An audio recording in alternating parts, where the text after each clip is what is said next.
FunFoods நேயர்களுக்கு வணக்கம். நடந்துட்டு இருக்க வேர்ல்டு கப் பத்தி நம்ம நிறைய வீடியோஸ் பார்த்துட்டு இருக்கோம். அந்த வகையில லாஸ்ட் வீடியோல கூட நம்ம இந்தியாவோட வெற்றி செலிப்ரேஷன் மற்றும் சவுத் ஆப்பிரிக்காவோட கடந்து வந்த பாதையை பத்தி நிறைய பார்த்துருந்தோம். என்னதான் நம்ம மத்த கிரிக்கெட் டீமை பத்தி பார்த்துருந்தோம், நம்ம இந்தியன் டீம் வரும்போது நம்ம இந்தியன் டீம்ஸ்ல இப்போ நிறைய விஷயங்கள் வந்து அப்டேட் கொடுத்துக்கிட்டே இருக்காங்க. அப்டேட் வந்துகிட்டே இருந்தா கண்டிப்பா சொல்லணும். அந்த வகையில நம்ம இந்தியன் கோச் அப்படின்னு சொன்னோம்னா நிறைய பேருக்கு இன்னும் கன்ஃபியூஷன் போயிட்டு தான் இருக்கு. நம்ம இந்தியன் டீமுக்கு கோச் யார் வருவா? காம்பீர் தான் வருவாரா? இல்லாட்டி WV ராமன் வருவாரா? யாருன்னு தெரியல. என்னதான் நடக்குதுன்னு சொல்லிட்டு இன்னும் நிறைய கன்ஃபியூஷன் போயிட்டு தான் இருக்கு. இன்னும் ஒரு தெளிவான விளக்கம் வந்து BCCIலேருந்து வரலன்னு தான் கண்டிப்பாக நம்ம சொல்லணும். இது எல்லாத்தையும் தாண்டி இன்னும் வந்து வேர்ல்டு கப்போட தாக்கம் குறையில தான் சொல்லணும். ஸோ வேர்ல்டு கப் முடிஞ்ச பிறகு கூட இன்னும் நிறைய பேர் வந்து வேர்ல்டு கப் நடந்த சுவாரஸ்யம் விஷயம் பகிர்ந்துட்டு தான் இருக்காங்க. அந்த வகையில் ஹர்திக் பாண்டியா வந்து நிறைய விஷயம் சொல்லியிருந்தாரு. ரொம்ப இமோஷனலாகவும் பேசியிருந்தாரு. ஸோ அவர் கடந்து வந்த பாதைகளையும் சொல்லியிருந்தாரு. கடந்த 2-3 மாதமாகவே என்னை பற்றி தெரியாதவங்க கூட வந்து என்னை வந்து ரொம்ப திட்டிகிட்டு இருந்தாங்க. ஸோ அந்த வகையில் இப்போ வந்து நம்ம இந்தியா ஜெயிக்கிறதுக்கு நான் ஒரு காரணமாக இருக்குன்ற போது எனக்கு ரொம்ப பெருமையாக இருக்குது அப்படின்னு சொல்லிட்டு அவர் அவ்வளோ ப்ரௌடாக பேசியிருக்காரு. உண்மையிலேயே இது வந்து எமோஷ்னலான ஒரு மூமெண்ட் தான். ஒரு கிரிக்கெட் பிளேயர் அப்படி எடுத்தோன்னா அவர் வாழ்க்கையில் நிறைய ஏற்றத்தாழ்வு கண்டிப்பாக இருக்கும். ஸோ அவர் அவுட் ஆஃப் ஃபார்மில் இருக்கும்போதும் சரி, இல்லை அவரோட பர்சனல் வாழ்க்கையில் நிறைய விஷயம் நடக்க வாய்ப்பு இருக்குது. ஸோ அந்த மாதிரி சந்தர்ப்பங்களை வந்து கூட இருக்கிறவங்களும் அவங்க ஃப்ரெண்ட்ஸ் சர்க்கிளும் முக்கியமாக வந்து மீடியா கண்டிப்பாக சொல்லி ஆகணும்.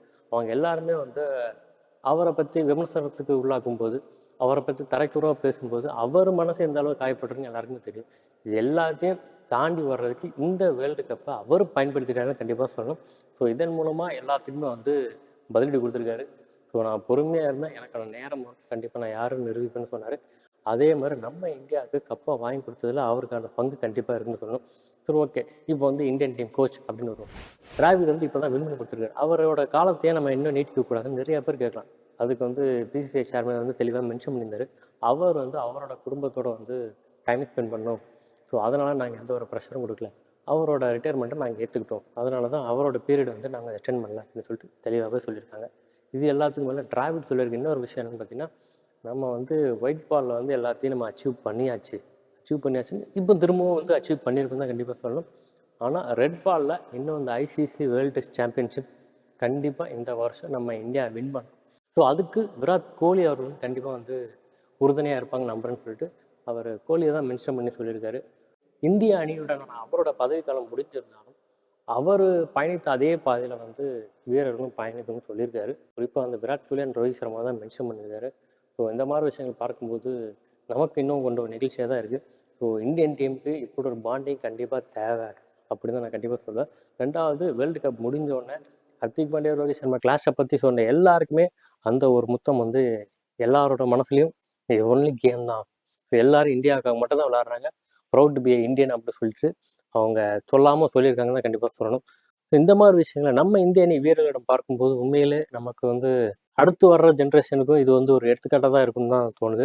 இது எல்லாத்தையும் தாண்டி அடுத்து நடக்கிற T20 வேர்ல்டு கப் 2026 வந்து ஸ்ரீலங்கா அண்ட் இந்தியா தான் நடத்த போகுது.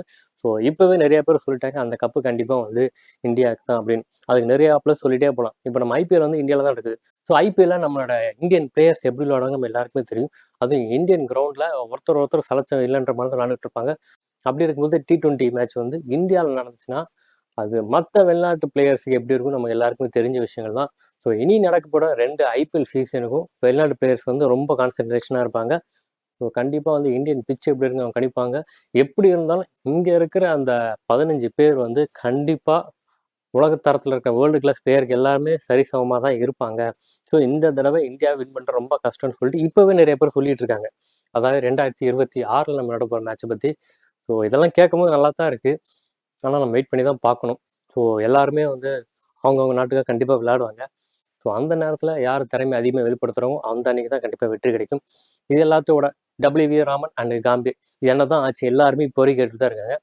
இப்போ வரைக்கும் BCCIலேருந்து தெளிவான விளக்கம் இன்னும் வரலன்னு தான் கண்டிப்பாக சொல்லணும். அடுத்து நடக்க போகிற ஜிம்பாப்வே டோர்னமெண்ட்டுக்கு VVS லட்சுமணன் தான் வந்து பயிற்சியெல்லாம் இருக்க போகிறவங்க தெளிவாக மென்ஷன் பண்ணிட்டாங்க. ஸோ அவரோட பயிற்சி காலம் எவ்வளோ நேரத்துக்கு நீடிக்கும்னு தெரியல. ஸோ அடுத்த பயிற்சியாளர், அதாவது தலைமை பயிற்சியாளர் வந்து நியமிக்கும் முறையில் அவர் தான் வந்து பயிற்சியாளர் இருப்பார். என்னை பொறுத்த வரைக்கும் அதற்கடுத்து நடக்கக்கூடிய ஸ்ரீலங்கன் சீரீஸில் கண்டிப்பாக வந்து பயிற்சியாளர் யாருன்னு சொல்லி கண்டிப்பாக நியமிச்சுருவாங்க தான் தோணுது. எனக்கு இப்போ கிடைச்ச நியூஸ் வரைக்கும் WV ராமன் அவர்கள் கண்டிப்பாக இந்தியன் டீமோட தான் பயணிப்பார் அப்படின்னு சொல்லியிருக்காங்க. ஆனால் அவர் தலைமை பயிற்சியாளராக இருக்க போகிறாரா, இல்லை வேற பொறுப்பில் வந்து இந்தியாவோட பயணிக்க போகிறாரான்னு தெரில. ஆனால் கண்டிப்பாக இந்தியாவோட பயணிப்பார்னு சொல்லியிருக்காங்க. ஸோ காம்பீரா WV ராமனா இன்னும் நிறைய பேர் சொல்லக்கூடிய விஷயம் வந்து காம்பீரமான அக்ரெசிவான ஆள் தான் தேவை அப்படின்னு சொல்லியிருக்காங்க. ஆனால் இந்தியன் டீமில் இருக்கிற அந்த பிளேயர்ஸ் 2 பிளேயர்ஸ் யார் நமக்கு நல்லாவே தெரியும். ஸோ விராட் கோலி அண்ட் ரோஹித் சர்மா அவங்களா இல்லாட்டி வேற ஒருத்தங்களாம் தெரில. ஸோ பிளேயர்ஸ் கிட்ட இருந்து காம்பீரோட தலைமையில் வந்து நம்ம இந்தியன் டீம் வந்து இன்னும் 2-3 வருஷத்துக்கு போகிறதுன்றது கஷ்டம்தான். ஸோ அவரோட தலைமை வந்து எந்த அளவுக்கு இருக்குன்னு தெரியாது. ஸோ அவர் தலைமையின் கீழே விளையாடுறதுக்கு ஆட்சேபனை தெரிவிச்சுட்டு தான் சொல்கிறாங்க. அது பிளேயர்ஸ் யாருன்னு இது வரைக்கும் தெரியல. மேபி என்னோட கெஸ் தான் அவங்களா இருக்கலாமோ அப்படின்னு தான். அதற்கு அடுத்தபடி டபிள்யூ ராமன் அப்படி எடுத்தோன்னா அவரை பற்றி எந்த எதிர்ப்புமே சொல்லலை. ஸோ எப்படி பார்த்தாலும் டபிள்யூ ராமன் தான் எனக்கு தெரிஞ்ச அதிக வாய்ப்பு இருக்குது.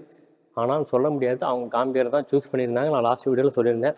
ஸோ காம்பீர் வரக்கான அதிக வாய்ப்பு தான் இருக்குது அப்படின்னு. காம்பீர் வந்தாலும் கண்டிப்பாக கிளாஷ் இருக்கும்னு தான் எனக்கு தோணுது. இந்த ஒற்றுமை டிராவிட் தலைமையில் இருக்கிற அதே ஃபார்ம் வந்து இந்தியன் டீமில் கண்டினியூ பண்ணுவாங்களான்னா எனக்கு டவுட்டு தான். இன்னும் நிறைய பேர் சொல்லக்கூடிய விஷயம் காம்பீர் மேலே அக்ரெசிவ் தேவை. ஆக்சுவலாக வந்து ஒரு பயிற்சியாளர் அப்படின்னா பயிற்சியாளர் வந்து அக்ரெசிவாக இருக்கணும் அவசியமே இல்லை. இப்போ நம்ம டிராவிட் வந்து அக்ரெசிவ் கிடையாது. ஆனால் நம்ம விளையாண்ட கேம் வந்து அக்ரெசிவான கேம் தான். அது எல்லாருக்குமே தெரியும். ஸோ பயிற்சியாளர் அப்படின்னு சொன்னால் கண்டிப்பாக அவருக்கே ஒருத்தான குணாதிசயமான தான் அவர் இருக்கணும். காம்பீர் வந்து நல்ல டேலண்டான பர்சன் தான். இன்னும் நிறைய பேர் வந்து ஏன் தோனி அவர்கள் வந்து வரக்கூடாது, அவர் வந்து நல்லா தானே இருக்கு, நிறையா பேர் கேட்டுட்டு இருக்காரு. அவர் சிஎஸ்கே விளையாண்டுட்டு தான் இருக்காரு.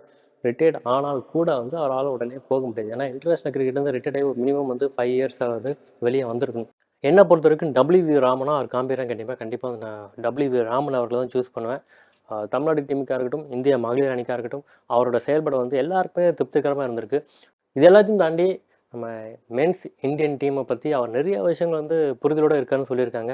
ஸோ எல்லாத்தையும் வச்சு பார்க்கும்போது கண்டிப்பாக ஒரு இந்தியன் டீமில் இருப்பார். ஆனால் தலைமை பயிற்சியாளராக இருப்பாரா இல்லாட்டி வேற ஒரு பொறுப்பில் இருப்பாரான்னு தெரில. அதை நம்ம வெயிட் பண்ணி தான் பார்க்கணும். இதை பற்றி நீங்கள் என்ன நினைக்கிறீங்க கண்டிப்பாக கமெண்ட் செக்ஷன் மென்ஷன் பண்ணுங்கள். இந்த மாதிரி நிறைய அப்டேட்டான விஷயம் தொடர்ந்து வந்துகிட்டே இருக்குது. உங்களுக்காக வீடியோ கொடுக்க நான் காத்துட்ருக்கேன். இந்த வீடியோ இதோட நான் முடிச்சுக்கிறேன். மீண்டும் அடுத்த வீடியோ உங்களுக்கு சந்திக்கிறேன். அதுவரை உங்களிருந்து விடுபடுறது சண்முகம்.